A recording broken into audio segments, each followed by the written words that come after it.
ഇന്ന് നമ്മളിവിടെ ആക്രിക്കടയിൽ റീസ്റ്റോറേഷൻ വീഡിയോയ്ക്കായിട്ടുള്ള സാധനങ്ങളൊക്കെ അന്വേഷിച്ച് വന്നപ്പോൾ നമുക്ക് ഈ കാണുന്ന ഒരു ടോയ് റോബോട്ടാണ് കിട്ടിയേക്കുന്നത്. അങ്ങനെ ഞാനിവിടെ ഈ ടോയ് റോബോട്ട് 50 രൂപ കൊടുത്ത് ആക്രിക്കടയിൽ നിന്ന് മേടിച്ചിട്ടുണ്ട്. അപ്പോൾ ഇത് വാങ്ങിയത് നമ്മൾ തൊടുപുഴയുടെ വെട്ടി റോഡിനിടയിലുള്ള ആക്രിക്കടയിൽ നിന്നാണ്. അങ്ങനെ ഞാനിതിവിടെ വീട്ടിലെത്തിച്ചിട്ടുണ്ട്. ഇതിൽ വലിയ കാര്യമായിട്ട് അഴുക്കൊന്നും ഇല്ലെങ്കിലും നമുക്ക് ഒന്നെല്ലാം അഴിച്ച് സെപ്പറേറ്റ് ആക്കി ഒന്ന് കഴുകി ക്ലീൻ ആക്കി എടുക്കാം. അതുപോലെ നമുക്ക് ആക്രിക്കടയിൽ നിന്ന് കിട്ടിയ റോബോട്ടിൻ്റെ കുറച്ച് പോർഷൻസ് മിസ്സിംഗ് ആണ്. ഇതിൻ്റെ ഒരു ഹെഡിൻ്റെ മുകളിൽ ചെറിയൊരു കറങ്ങുന്ന ലീഫ് പോലെയൊക്കെ ഉണ്ട്. അതിൽ ചെറിയ LED ലൈറ്റൊക്കെ അതൊന്നും നമുക്കിവിടെ കിട്ടിയിട്ടില്ല. ഇതൊക്കെ അടന്നു പോയേക്കുന്നതാണ്. അപ്പോൾ ഇത് നമ്മളെ കൊണ്ട് റെഡിയാക്കി എടുക്കാൻ പറ്റുമെന്ന് അറിയത്തില്ല, എങ്കിലും ഒന്ന് ട്രൈ ചെയ്ത് നോക്കാം. അതുപോലെ ഇത് അടിച്ച് സെപ്പറേറ്റ് ആക്കുന്നതിന് മുമ്പ് നമുക്ക് ഇതിനകത്ത് ബാറ്ററിയും കൂടി ഇട്ട് ഓണാക്കി നോക്കാം, നിലവിൽ ഇതിൻ്റെ അവസ്ഥ എന്താണെന്ന് അറിയാനായിട്ട്. ഈ ടോയ് റോബോട്ടിൽ 3 AA ബാറ്ററിയാണ് ഉപയോഗിക്കേണ്ടത്. അങ്ങനെ നമ്മൾ ഇതിനകത്ത് ബാറ്ററി ഇട്ട് ഓണാക്കി നോക്കിയിട്ട് യാതൊരു അനക്കവുമില്ല. പിന്നെ നമുക്ക് അഴിച്ചുകൂടി നോക്കാം അതിൻ്റെ ഉള്ളിലെ അവസ്ഥ എന്താണെന്ന് അറിയാനായിട്ട്. അങ്ങനെ നമ്മളിവിടെ ഇതിൻ്റെ സ്ക്രൂ എല്ലാം അടിച്ച് മാറ്റി ഈ മുകളിലെ കവറും കൂടെ ഓപ്പൺ ആക്കിയപ്പം ഇതിൻ്റെ ഉള്ളിലെ അവസ്ഥ ഈ കാണുന്ന പോലെയാണ്. ഇതിൻ്റെ ഉള്ളിൽ വളരെ ചെറിയൊരു ബോർഡും പിന്നെ ഒരു DC മോട്ടറും ചെറിയൊരു സ്പീക്കറും പിന്നെ ഒരു ഗിയർ സിസ്റ്റമാണ് ഉള്ളത്.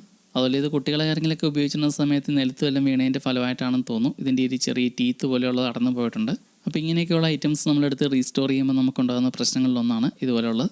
ഇങ്ങനെയൊക്കെയുള്ള ഐറ്റംസിൻ്റെ ഇന്ന് സ്പെയറുകൾ നമുക്ക് മേടിക്കാൻ കിട്ടില്ലാത്തതുകൊണ്ട് ഇങ്ങനെയൊക്കെയുള്ള ഐറ്റംസൊക്കെ നമ്മുടെ ഈ കിട്ടിക്കഴിയുമ്പോൾ നമ്മൾ പെട്ടുപോകും.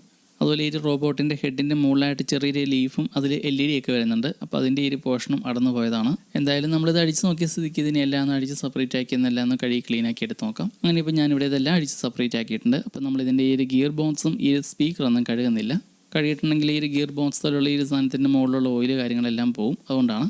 അപ്പോൾ ഇനി അടുത്തായിട്ട് നമുക്ക് ബാക്കിയുള്ള എല്ലാ ഐറ്റംസും കഴുകി ക്ലീൻ ആക്കി എടുക്കാം.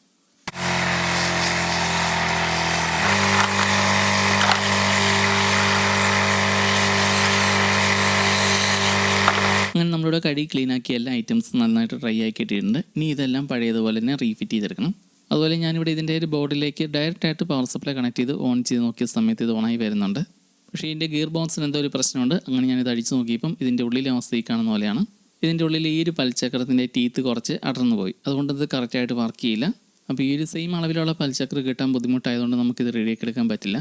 എങ്കിലും നമ്മളെക്കൊണ്ട് പറ്റുന്ന രീതിയിലൊക്കെ പരിശ്രമിച്ച് നമ്മൾ ഈ രീതിയിൽ വർക്ക് ചെയ്യുന്ന രീതിയിലേക്ക് ആക്കിയെടുക്കാൻ പറ്റിയിട്ടുണ്ട്. അങ്ങനെ ഇപ്പോൾ നമ്മൾ ഇതിൽ നിന്ന് അടിച്ചെടുത്ത എല്ലാ പാർട്സും പഴയപോലെ തന്നെ എല്ലാം റീഫിറ്റ് ചെയ്തെടുത്തിട്ടുണ്ട്. ഇനി ഇതിൽ ബാറ്ററിയും കൂടി ഇട്ടെന്ന് വർക്ക് ചെയ്യിച്ചൊരു ഇന്ന് കാണിക്കാം. ഇത് നമ്മുടെ കയ്യിൽ കിട്ടിയപ്പോൾ ഇത് ഓണാവില്ലായിരുന്നു. നമ്മളത് അടിച്ച് നോക്കിയ സമയത്ത് ഇതിൻ്റെ ഉള്ളിൽ ചെറിയൊരു വയർ ഒരെണ്ണം പൊട്ടിക്കിടപ്പുണ്ടായിരുന്നു മിക്കവാറും, അതുകൊണ്ടായിരിക്കും ഇത് ഓണാകാതിരുന്നു. ഇതിൻ്റെ ഉള്ളിലെല്ലാം വളരെ നൈസായിട്ടുള്ള വയറായിരുന്നു ഉപയോഗിച്ചേക്കുന്നത്. അതുപോലെ ഇതിൻ്റെ പവർ ഓൺ സ്വിച്ചും കംപ്ലൈൻ്റ് ആയിരുന്നു. അങ്ങനെ ഇപ്പോൾ നമുക്ക് ഫൈനലായിട്ട് ഈ ടോയ് റോബോട്ട് ഈ രീതിയിൽ വർക്ക് ചെയ്യിച്ചെടുക്കാൻ പറ്റിയിട്ടുണ്ട്. ഇതിൻ്റെ ആ ഒരു ഗിയർ വീലിൻ്റെ ടീത്ത് അടന്നു പോയതുകൊണ്ടാണ് കറക്റ്റായിട്ട് സ്മൂത്തായിട്ട് വർക്ക് ചെയ്യാത്തത്. അങ്ങനെ ഇപ്പോൾ എന്തായാലും നമുക്ക് ഈ രീതിയിൽ വർക്ക് ചെയ്യിച്ചെടുക്കാൻ സാധിച്ചിട്ടുണ്ട്. പിന്നെ ഇതിൻ്റെ ഈ തലയുടെ മുകളിൽ ചെറിയൊരു ലീഫ് പോലെയൊക്കെ ഉണ്ടായിരുന്നു, ലൈറ്റൊക്കെ ഉള്ളത്, അതും നമുക്ക് കിട്ടിയിട്ടില്ലായിരുന്നു ആക്രിക്കടയിൽ നിന്ന് മേടിച്ചിട്ട്.